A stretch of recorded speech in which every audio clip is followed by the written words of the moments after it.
I think in the loyalty space, the big opportunity is, for the past couple of years, people have not been loyal. They've been trying out new brands, they've been very open-minded and trying new things. And that's been, for small organizations like us, advantageous because they're trying us. And very often, they might like our hotel mix, they might like our program, hopefully like both.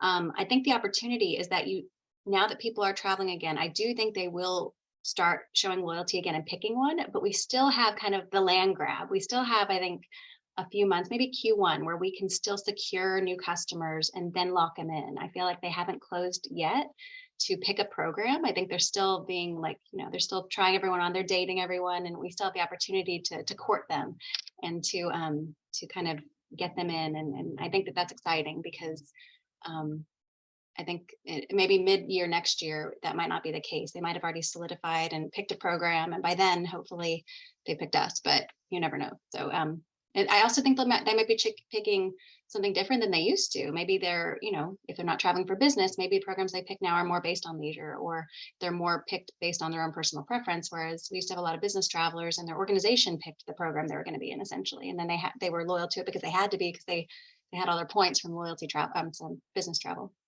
So I feel like now leisure travel is so dominant, people are making decisions based on different criteria. And so I think where people fall is going to be very different than it used to be, but also it's exciting because that means you're going to end up with the people who are excited about you and that want to be in your program. And then you're going to have a lot more engagement and ideally stays with that. I think there's quite a few opportunities on the horizon. I mean, I think following the focus on emotional loyalty, which is going to be further developed, I think card linking is going to be big again in Europe, given the lack of co-branded credit cards, or at least the generosity of co-branded credit cards compared to the US. We're venturing into that space as well.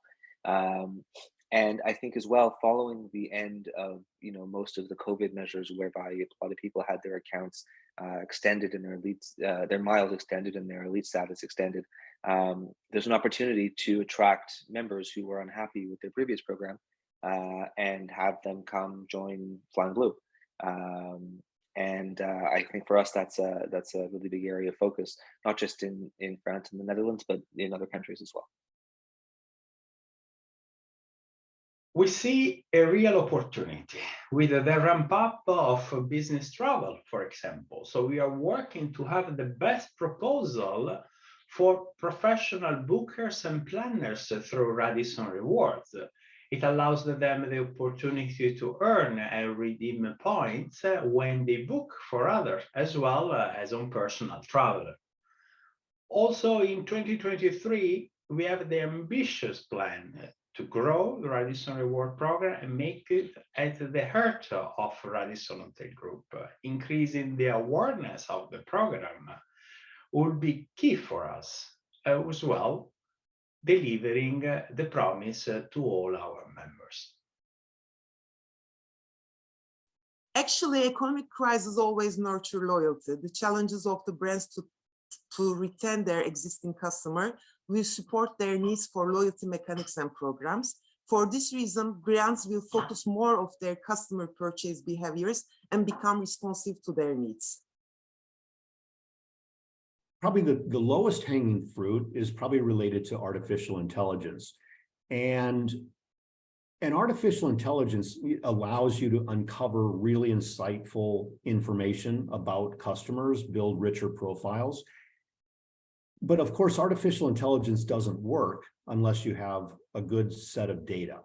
And I think companies have spent most of the last 5 years trying to get their data into single silos so that all the data is aggregated, and therefore the algorithms associated with artificial intelligence have a richer set of data in order to run their analysis. And so a lot of the data consolidation, I think, is largely done, and artificial intelligence has improved quite a lot in the last 2 years. So I actually think in the very short term, we're going to see a lot more customer profiling at smaller sizes of customer segments. And then that will drive personalization, much more tailored content for individuals. Could be tailored offers, more dynamic pricing, both on, you know, the earning side as well as the redemption side. So I think the lowest hanging fruit for 2023, and what we're going to see the most of, is probably improved personalization. For a company such as ours, we have a ton of opportunities because we have a technology that's at the top of the market, and we have some very good colleagues as well who has that. So I think for the leaders in our industry on the technology front, there's a ton of opportunity because there's a lot of programs that have been running for a long time where they simply need to upgrade their technology now, right? I mean, this is again a personal opinion, but the day of the paper voucher and the barcodes and all this is just done, right? So there's an opportunity in upgrading existing system technology, and there's still opportunities in some areas where people really don't have a loyalty proposition, right? So that's sort of the opportunity for us as a company. I think for our industry, I think that for example, things like card linking is making the technology better and easier. It's also involving people like Visa and MasterCard and Amex more. So as an industry, I think that there's almost endless opportunities, right? I mean, it's a really, really big market.